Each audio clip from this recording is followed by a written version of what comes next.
Oui, alors on est aujourd'hui le jour 6 de la campagne électorale. Je suis à Lac-Mégantic où nous venons de terminer la journée. Et ce matin, nous étions en Beauce, à Sainte-Marie-de-Beauce, avec notre candidat Jack Roy, pour annoncer une nouvelle politique qui s'adresse aux familles qui vivront bientôt un événement important dans la vie de leurs enfants, la rentrée scolaire.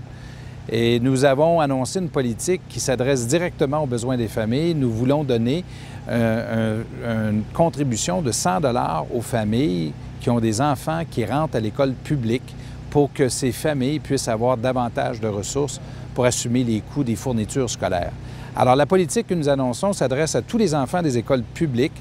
C'est un montant non imposable et l'idée derrière ça, c'est de donner un peu de souffle aux familles qui doivent à chaque mois d'août faire face à ces coûts additionnels-là, tout en vivant évidemment une expérience qui est assez marquante pour chacun d'entre nous, mais très agréable, celui de voir ses enfants entrer à l'école.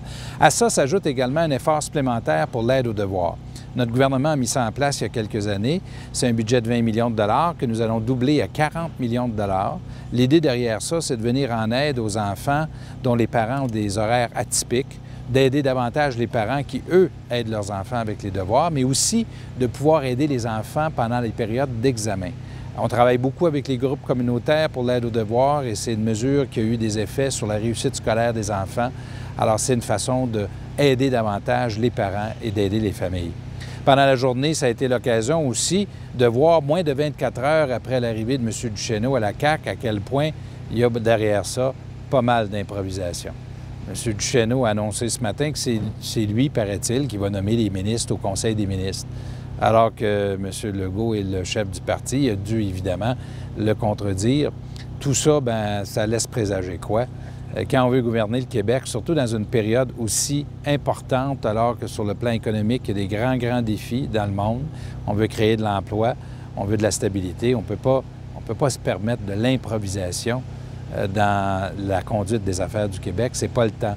Et là-dessus aussi, Mme Marois a fait une déclaration qui a franchement été très étonnante aujourd'hui sur l'exploitation possible du pétrole ou du gaz dans le golfe du Saint-Laurent.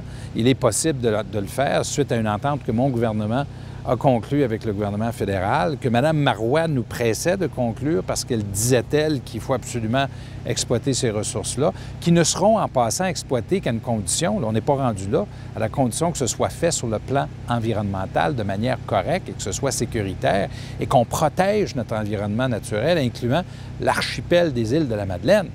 Mais que Mme Marois nous annonce aujourd'hui, après nous avoir dit pendant des années, écoutez, il faut absolument faire ça, bien là, non, je pense qu'il ne faut pas le faire. C'est étonnant. C'est étonnant. Tout ça pour vous dire que demain, nous serons dans ma circonscription de Sherbrooke. Il y aura une annonce, une politique qu'on vous proposera qui va beaucoup attirer l'attention de ceux qui aiment à la fois la rénovation et l'environnement. Et je vous invite donc à nous suivre demain pour la 7e journée de la campagne électorale.